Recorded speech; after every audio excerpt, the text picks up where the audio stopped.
નમસ્કાર મિત્રો, રાજ્યના કેટલાક વિસ્તારોમાં કડાકા ભડાકા સાથે મેઘરાજાની તોફાની બેટિંગ યથાવત છે ત્યારે આગામી 12 કલાક ભારે છે. મિત્રો, રાજકોટ જિલ્લો હોય, સુરેન્દ્રનગર જિલ્લો હોય, ભાવનગર જિલ્લો હોય, જામનગર, અમદાવાદ, સાબરકાંઠા, અરવલ્લી, ભિલોડા, મોડાસા, બાયડ, મેઘરજ, સરદાર, જૂનાગઢ, કેશોદ, તળાજા, મહુવા, મોરબી, સુરત, નવસારી, વલસાડ, તાપી, ડાંગ, ગીર સોમનાથ સહિત અનેક વિસ્તારોમાંથી ધોધમાર વરસાદના સમાચાર મળી રહ્યા છે. મિત્રો, હવે આગામી 12 કલાક દરમિયાન કયા વિસ્તારોમાં વરસાદનું રેડ એલર્ટ જાહેર કરાયું છે તેની વાત કરીશું. પણ તે પહેલા આ વિડીયોને લાઈક કરવાનું ભૂલતા નહીં.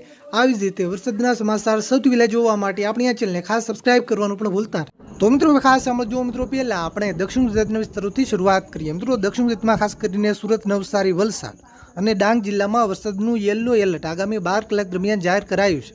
એટલે કે આગામી 12 કલાક દરમિયાન આ જિલ્લાઓના કેટલાક વિસ્તારોમાં હળવાથી મધ્યમ વરસાદ, એકલ દોકલ ટૂંકા વિસ્તારોમાં ભારે વરસાદ પણ પડી શકે.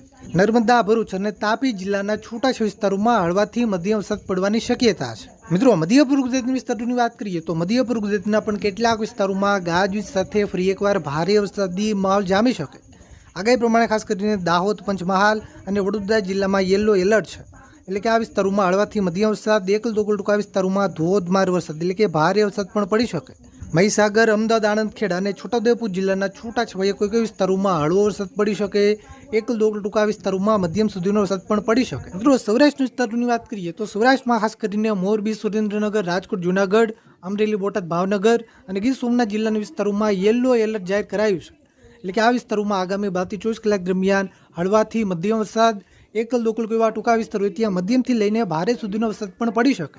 દેવભૂમિ, દ્વારકા, જામનગર અને પોરબંદર જિલ્લાના વિસ્તારોમાં હળવા વરસાદની આગાહી કરાઈ છે. એકલ દોકલ એવા ટૂંકા વિસ્તારો હોય ત્યાં હળવાથી મધ્યમ સુધીનો વરસાદ પણ પડી શકે.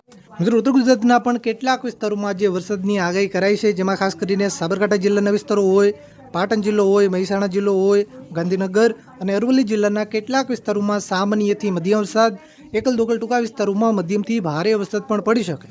બનાસકાંઠા જિલ્લામાં જે હળવાથી મધ્યમ વરસાદની આગાહી કરાઈ છે. કચ્છમાં ખાસ કરીને જે ઉત્તર ગુજરાતને લાગુ વિસ્તારો છે એમાં ભચાઉના વિસ્તારો હોય, રાપરના વિસ્તારો હોય, ગાંધીધામના પણ અમુક વિસ્તારોમાં વરસાદી માહોલ જામી શકે. આ વિસ્તારોમાં હળવાથી મધ્યમ વરસાદની આગાહી કરાઈ છે.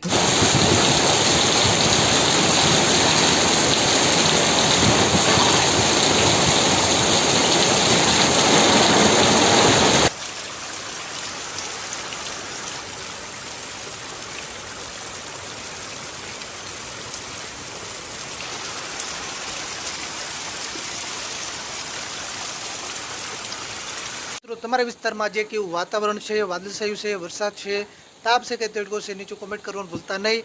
આ વિડીયોને તમારા બધા જ ગ્રુપમાં શેર કરજો, જેથી બધા ખેડૂત મિત્રો સુધી માહિતી પહોંચે. આવી જ રીતે આખું ચોમાસું વરસાદના કોઈ પણ ઉપયોગી સમાચાર સૌથી પહેલા જોવા માટે આપણી આ ચેનલને ખાસ સબસ્ક્રાઇબ કરવાનું પણ ભૂલતા